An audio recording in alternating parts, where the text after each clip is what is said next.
अस्सलाम स्टूडेंट्स, आज के न्यू लेक्चर में आपको वेलकम करता हूँ। आज हम न्यू एक्सरसाइज पढ़ते हैं। क्लास 6 की एक्सरसाइज 6.2 6.1 पिछले लेक्चर में हमने कंप्लीट कर ली थी। ये क्वेश्चंस भी काफ़ी इजी हैं। इसके 4 पार्ट्स हैं। पहले क्वेश्चन के 3 पार्ट्स मैं आपको सॉल्व कर देता हूँ, बहुत इजी है। अगर ये 3 आपको समझ आ गए तो चौथा पार्ट आप इजीली सॉल्व कर पाएंगे। देखें इस क्वेश्चन नंबर 1 का स्टेटमेंट क्या है। Right the following sentences symbolically.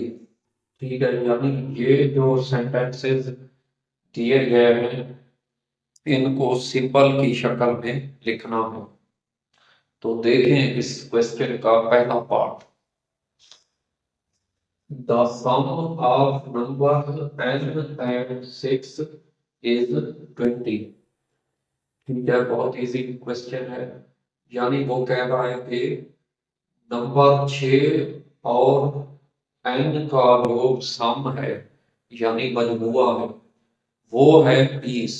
एक नंबर है n, उसको हमने प्लस या ऐड करना है दूसरे नंबर के साथ। दूसरा नंबर है 6।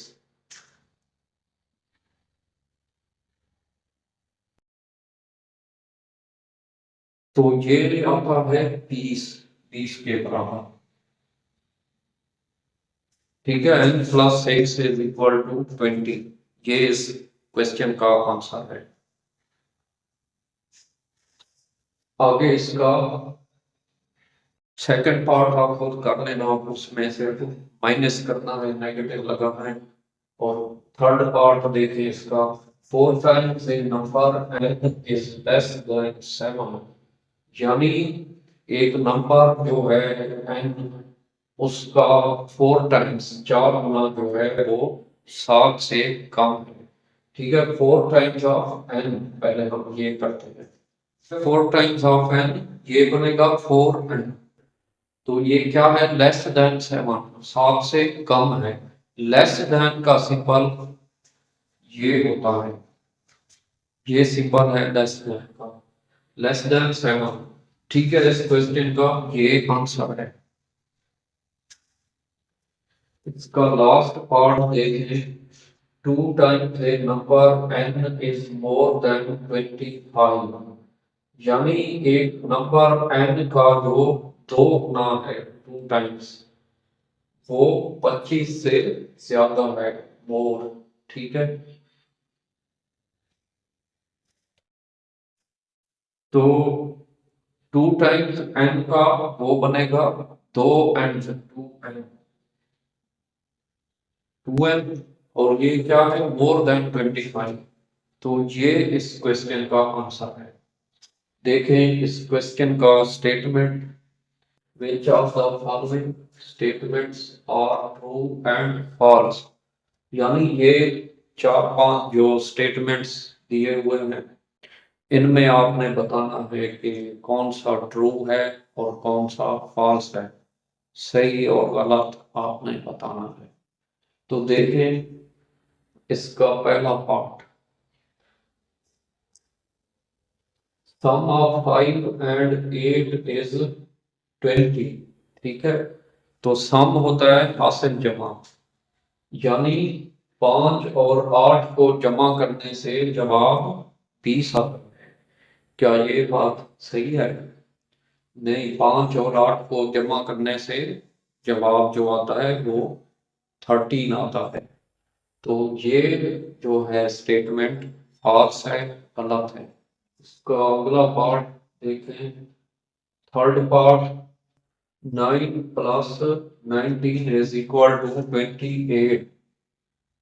यानी 9 और 19 को जमा करने से 28 जवाब आता है। तो ठीक है, ये आप खुद सॉल्व कर सकते हैं इजीली। 19 और 9 को जमा करें तो 28 जवाब आता है। तो ये स्टेटमेंट बिल्कुल ठीक है। तो ये आएगा ट्रू। नेक्स्ट पार्ट देखें, ये एक टीमास की तरह का क्वेश्चन है। इसमें देखें आप 6 प्लस ब्रैकेट के अंदर 8 माइनस 2, इनका जो आंसर है ये 0 के बराबर आना चाहिए। तो हम चेक करते हैं कि ये ऐसे होता है या नहीं। पहले हम ब्रैकेट का देख लेते हैं। इसमें देखें 8 नफी 2, ये आंसर आता है 6, ठीक है। और इस 6 को जब हम बाहर वाले 6 से जमा करेंगे तो आंसर क्या आएगा, 12 आएगा। यानी इसका 6 जमा ये वाला 6, ये आंसर 12 होना चाहिए, लेकिन यहाँ पे 0 लिखा हुआ है। इसका मतलब ये आंसर गलत है, फॉल्स है। इसका लास्ट पार्ट देखें, 7/8 प्लस 3, ये जो है लार्जर देन 16, 16 से बड़ा होना चाहिए। इस क्वेश्चन को करने का पूरा एक प्रोसेस है। आप चाहें तो इसका अंदाजे से आंसर कर सकते हैं। ये आंसर आया है, इसका जो फॉल्स है ये स्टेटमेंट। तो मैं कोशिश करता हूँ आपको ये सॉल्व करके इसका तरीका समझा देता हूँ।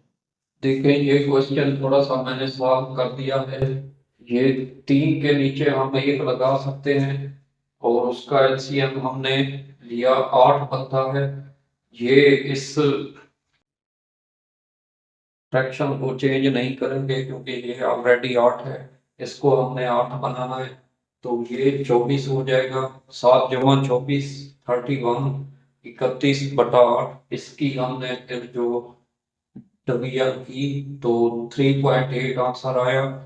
ये आगे मजीद भी चलता है, लेकिन जो 3.8 है वो क्या है, 16 से छोटा है, स्मॉलर देन 60। लेकिन इस स्टेटमेंट के मुताबिक इसका आंसर 16 से बड़ा होना चाहिए। इसका मतलब ये स्टेटमेंट जो है वो फॉल्स है। आज का लेक्चर यहाँ पे खत्म होता है। आई होप ये क्वेश्चन आपको समझ आ गए होंगे। ऐसी मजीद वीडियोस देखने के लिए मेरे चैनल को सब्सक्राइब कर दें। वीडियो पसंद आई है तो इसको लाइक और शेयर कर दें। मिलते हैं नेक्स्ट वीडियो में, उस वक्त तक टेक केयर, खुदा हाफिज़।